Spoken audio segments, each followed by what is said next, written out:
बंगाल का चुनाव है, बीजेपी ने अपना घोषणा पत्र जारी किया है और दूसरी तरफ कल बैठक इस्लामाबाद में होनी है। बहुत महत्वपूर्ण बैठक है। नोबेल पुरस्कार पाकिस्तान कह रहा है कि हमें चाहिए। पकड़ लो इसको भाई। इतने बड़े सवाल आप मुझसे पूछ रहे हो, इतने महत्वपूर्ण बातें आप मुझसे करना चाहते हो।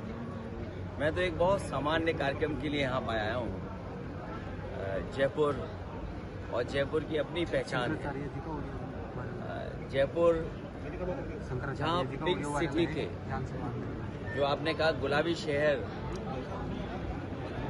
अगर हम लाल रंग को और सफेद रंग को मिलाएं तो गुलाबी बनता है। हेरिटेज को लेकर के, हार्मोनियस हेरिटेज को लेकर के एक कार्यक्रम करने आया हूं और यहाँ के वातावरण में साजी विरासत भूली हुई है और जहाँ पीड़ा है वहाँ पीडीए है, जहाँ बीजेपी है वहाँ पीड़ा है और जहाँ पीड़ा होगी वहाँ पीडीए है। तो पीडीए की पौध भी लगाने आया हूँ। ये जो बड़े सवाल आपने पूछे हैं कि बीजेपी अपना घोषणा पत्र लेकर के आई। बीजेपी में एक बात बहुत अच्छी है उनके नेताओं में, वो कभी पीछे मुड़ के नहीं देखते। वो जो बात कह देते हैं एक बार को, वो पूरी हुई है कि नहीं हुई है उस तरफ नहीं देखते।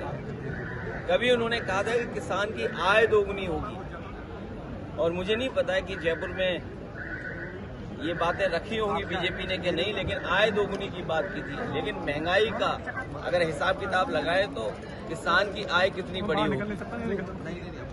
दूसरा, क्योंकि राजस्थान टूरिज्म में बहुत आगे है। आपके बगल के शहर में, आगरा में, बीजेपी के लोग कह के गए थे कि $1 ट्रिलियन की इकोनॉमी टूरिज्म की बना देंगे। अगर आगरा की $1 ट्रिलियन की इकोनॉमी बन सकती है तो जयपुर की तो और ऊपर बन सकती है। लगता तो ये है इन दिनों कि जो डबल इंजन के लोग हैं आगे पीछे नहीं चल रहे हैं, रफ्तार एक दूसरे की नहीं बढ़ा रहे हैं। इनमें कहीं टकराव है, एक ही पटरी पे आमने सामने लड़ रहे हैं। और फिर हमें और आपको सबको सपना दिखाया था कि विश्व गुरु बन जाएंगे।